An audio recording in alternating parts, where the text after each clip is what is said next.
My father-in-law's $3,000 estate plan failed us. Maybe you've heard that before investing in a professional service, you should get 3 estimates. And while this is often wise advice, it's actually bad advice when it comes to estate planning. The recommendation assumes that you should be shopping for an estate plan based on cost or price, and that you understand exactly what you're shopping for and how to even evaluate your pricing estimates. Shopping for an estate plan based on getting the lowest cost plan possible is the fastest path to leaving your family with a set of documents, maybe in a beautiful binder, but not worth the paper they're written on, that will not actually work for your family when they need it. Unfortunately, we see the negative effects of cheap estate planning when family members come to us during a time of grief with that fancy binder that sat on the shelf for years, sending out signals of false security full of out-of-date estate planning documents, and find themselves stuck in court or conflict, even though it is exactly what their loved ones thought that they had paid someone to handle for them. When I was in law school, my father-in-law died. He had spent $3,000 to work with a law firm down in Florida, a really good one, to create estate planning documents that he was told would keep us out of court and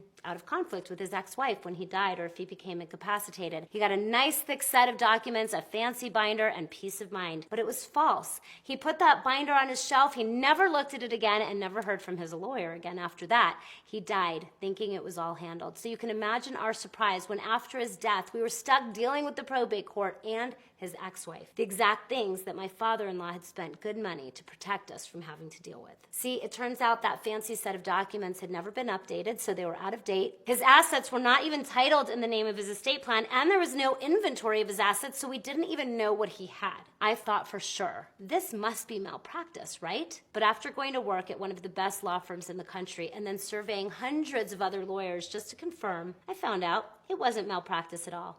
This was common practice. Lawyers everywhere were putting in place form documents that some part of them must have known would not work when their clients' families needed them. Not because they're bad people or bad lawyers, but it's just how they were trained.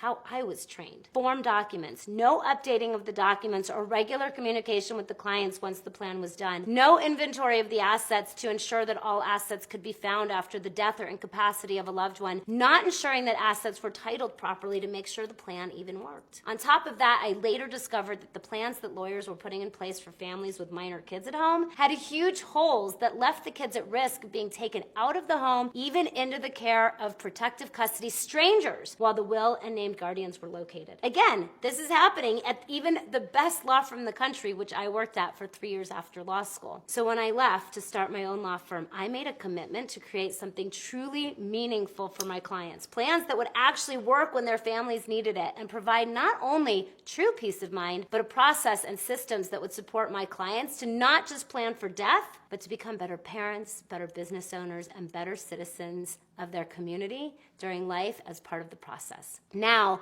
personal family lawyer firms across the globe are being trained in the right way to plan for families like yours and be there for your loved ones when you cannot be.